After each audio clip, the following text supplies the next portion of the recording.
Welcome to the weekly Torah reading. I am Freema Gottlieb. What qualifies us as God's chosen people? This week's Torah reading, Kedoshim, explains, "Be holy because I am."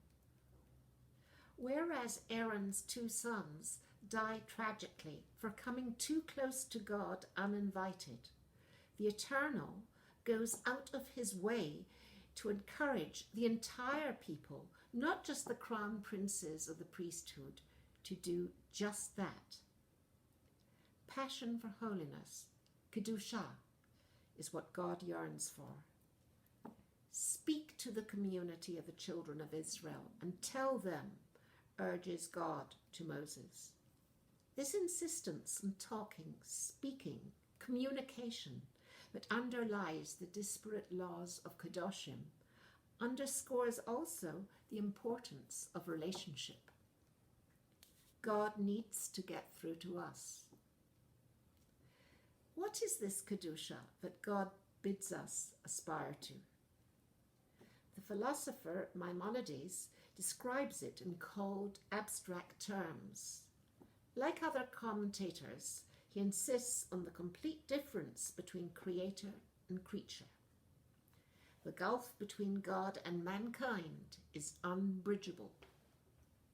Any invitation to cross can only be metaphorical. To know God is to pursue divine wisdom. To come close means to imitate him on ethical grounds through kindness and justice, nursing the sick, looking after the poor, giving money, mercy, compassion. The Maggid of Mezrich appears to agree. Be holy, for I, the Eternal, am holy. One may think we are commanded to be like God. The Maggid says, no. The verse continues, for I, the Eternal, your God, am holy. In other words, the gulf between is absolute. My holiness is absolutely superior to yours. I live and you die.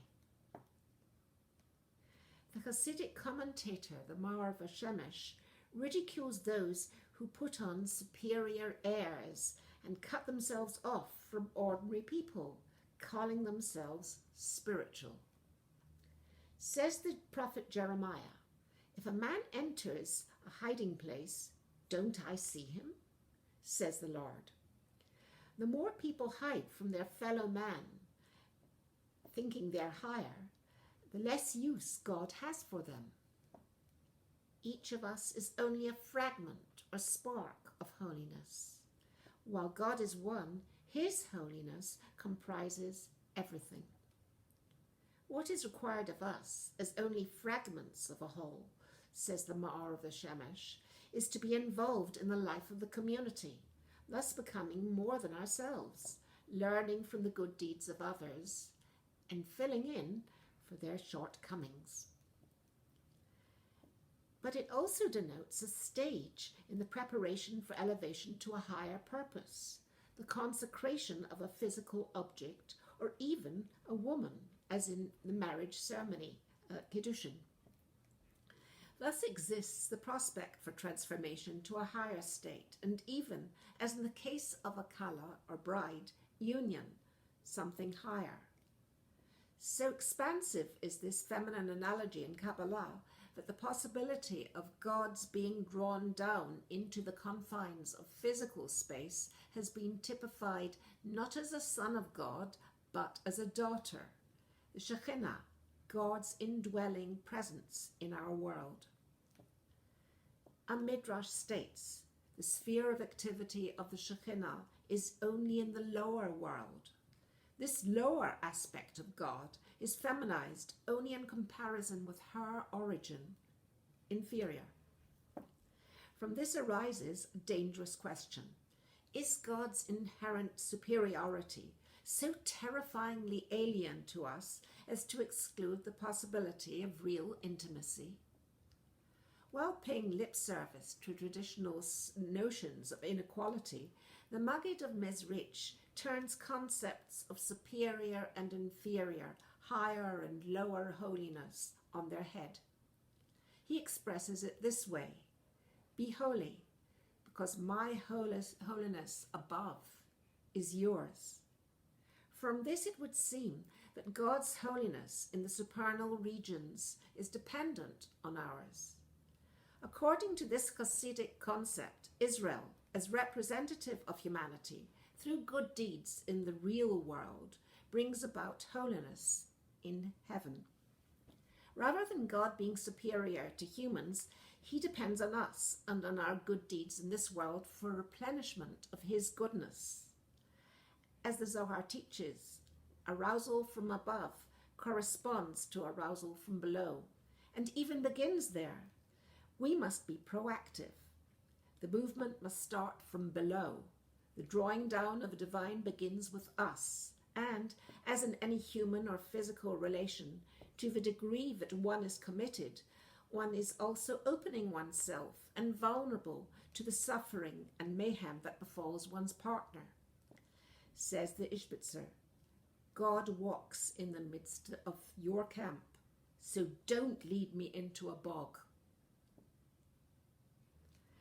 What makes this special emphasis on holiness necessary, as with any human relationship, are the risks involved.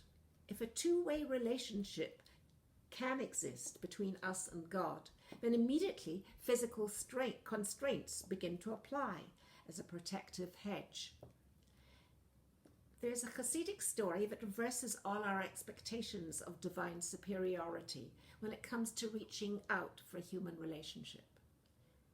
There was once a king who had no greater pleasure than to stroll about in a beautiful park with his best friend, until the day came when his friend disappeared. The king could not find him anywhere. In agony, the king looked everywhere, calling out his name. Instead of becoming angry and accusing him of breaking the law, raining down on him terrible punishments, death, harsh labor, and loss of paradise, the king, in this Hasidic retelling of the expulsion from Eden, tries to draw his friend back with soothing words. Where are you? There's no need to hide from me. Come back. I miss you. There's no need to be ashamed. Don't be afraid. Casting around, God finishes. Whether you decide to come back to me or not is up to you. I am someone just like you. Thank you for joining me. Shabbat Shalom.